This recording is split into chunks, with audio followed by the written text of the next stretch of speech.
বরিশালে আইনশৃঙ্খলা রক্ষায় বাড়ছে সিসি ক্যামেরার ব্যবহার। সিটি কর্পোরেশন এলাকার পাশাপাশি গ্রাম পর্যায়েও স্থাপন করা হচ্ছে সিসিটিভি। এতে জনবল স্বল্পতার মধ্যেও সর্বোচ্চ সেবা নিশ্চিত সম্ভব হচ্ছে বলে দাবি কর্মকর্তাদের। প্রিয় নম্বর সেট করে বিকাশে সেন্ড মানি করুন ফ্রি। 448 বর্গ কিলোমিটার বরিশাল মেট্রোপলিটন এলাকায় রয়েছে 4টি থানা ও 4টি ফাঁড়ি। জনবল রয়েছে মাত্র 507 জন। লোকবল স্বল্পতার মধ্যেও জনসেবা নিশ্চিতে বাড়ছে প্রযুক্তি নির্ভরতা। মেট্রোপলিটন পুলিশের তথ্য অনুযায়ী 2021 সালে মহানগরের বিভিন্ন পয়েন্টে 264টি সিসি ক্যামেরা স্থাপন করা হয়।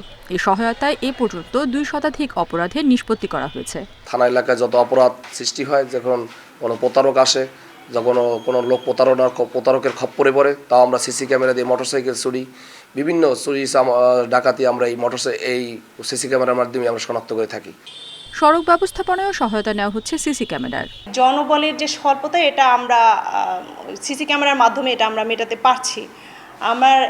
যেখানে আমরা 10 জন লোক দেব, সেখানে আমি একাই কমান্ড অ্যান্ড কন্ট্রোল রুমে বসে মনিটর করে আমি বলে দিচ্ছি যে ওখানে জ্যাম আছে, ওখানে লোক বেশি লাগবে, ওখানে কম লাগবে। মানে প্রযুক্তি আমাকে অনেক হেল্প করছে। অপরাধ দমনে সিটি কর্পোরেশন এলাকায় আরও 420টি সিসি ক্যামেরা স্থাপনের উদ্যোগ নেওয়া হয়েছে।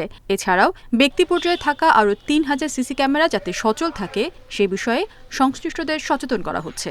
আমাদের যে 260টা ক্যামেরা রয়েছে, এর সাথে সিটি কর্পোরেশন 420টা, এটা আমরা যদি একটা লিঙ্ক করে একত্রে আমরা নিয়ে আসতে পারি, তাহলে বড় একটা আমাদের যে প্রযুক্তিগত যে সহায়তা, আমাদের যে অবজারভেশন, যেটা ডিজিটাল সার্ভিলেন্স যে বিষয়টা, সেটা আমরা করতে পারছি খুব সহজেই। এছাড়া ব্যক্তি পর্যায়ে যে 3000 ক্যামেরা আমাদের রয়েছে, আমরা তাদেরকেও বিভিন্নভাবে আমরা অ্যালার্ট করছি। প্রযুক্তির ব্যবহার নিশ্চিত করা হচ্ছে জেলা পর্যায়েও। এর মধ্যে জেলার 10টি থানা এলাকায় 300 সিসি ক্যামেরা স্থাপন করা হয়েছে। Independent news.